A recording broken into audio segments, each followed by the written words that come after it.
We're Team Blue Cat. We're working with Google Crowdsource to help them improve their product.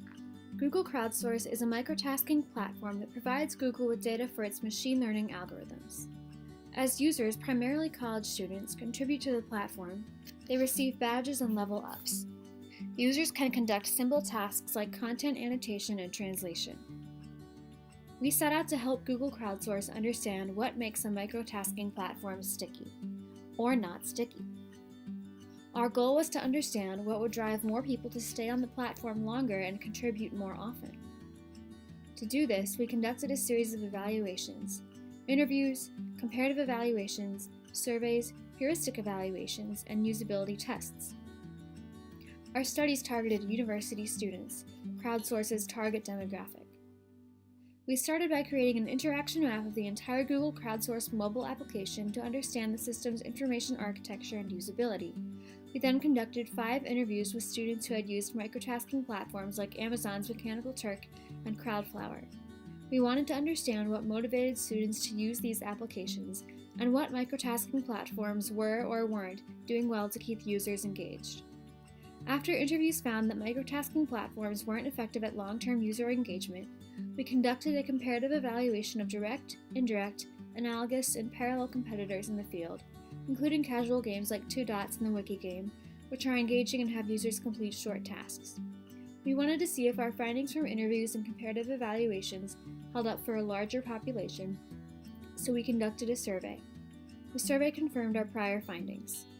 Findings from interviews, surveys, and comparative evaluations related to questions of motivation. This meant they were less immediately actionable than interface-level issues. We wanted to make sure Crowdsource would have takeaways that were fast, easy, and affordable to implement, so we conducted a heuristic evaluation.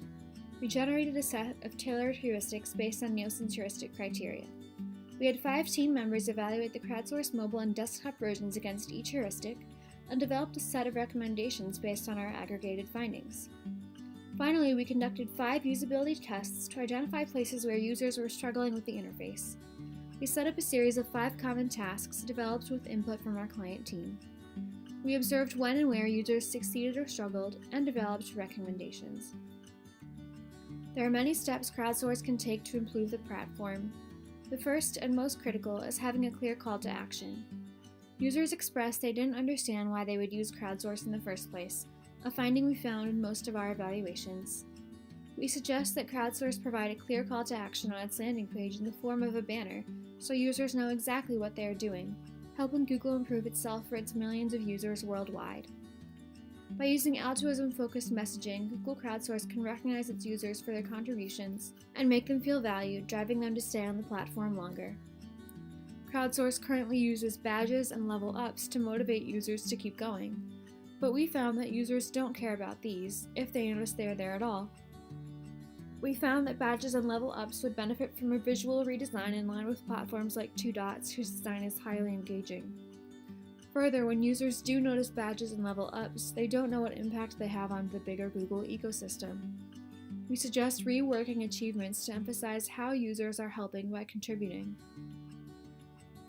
A common thread in all of our evaluations was that microtasking platforms were not particularly sticky, even with monetary compensation and some gamified elements. Crowdsourced users do tasks in isolation with few options to share achievements. Users felt the platform was too much work. They came in expecting to be entertained, not, as one user said, doing a job. We suggest that Crowdsource foster a sense of engagement with better gamification to break up the monotony of repetitive, highly structured tasks, and develop features that support social interaction and comparison. For example, Crowdsource could introduce leaderboards in activities like competitive translation. Users with the most accurate translation for a given set could win and move up in the leaderboard. This immediate feedback would inform users about the value of their contributions. Finally, Crowdsource can benefit from improving its interface usability. These issues are the easiest of our recommendations to fix quickly. Because Crowdsource is a program without paid benefits, we suggest reducing the barrier to submission so that users are encouraged to participate. Some tasks require users to enter multiple pieces of data. We suggest presenting these one at a time. To quote one of our users, "I'm doing this for free. Why are all these entries required?" Second, we found users struggled with picking and switching between languages in translation tasks. They found tasks frustrating and demanding, which led to low engagement. Making these more intuitive and in line with Google's other translation products could mitigate confusion. Users were also confused when task categories appeared but had no tasks to complete. We suggest removing empty categories and providing a navigation to the landing page or an informative message. Users found a lack of system feedback, taxing there is no consistent progress bar across platforms. On browser versions, tasks have a progress bar showing how many items are left in a set. On mobile, there isn't one. This is problematic because users doing highly structured repetitive tasks are prone to boredom and fatigue. Adding a progress bar provides feedback and mitigates boredom by increasing expectation of reward. Overall, to improve usability, we recommend Google improve language selection and switching, add a progress bar to tasks, remove the option of clicking tasks with no activities available to complete, and develop consistent navigation between mobile and desktop. Our studies did have some limitations. Our findings were based primarily on students in the United States, which are likely not a representative sample of crowdsource's target users. We believe our findings have merit, though, because crowdsource is focused on making the platform appealing to university students, even if they are located worldwide. It was also difficult to find past or current users. Only 2 research participants had used the application before. We therefore focused on recruiting users of similar platforms. For next steps, we suggest that Google consider implementing our recommendations, especially those surrounding call to action, to help users understand why they are contributing to the platform and their impact. We also suggest implementing smaller, cost-effective interface usability changes.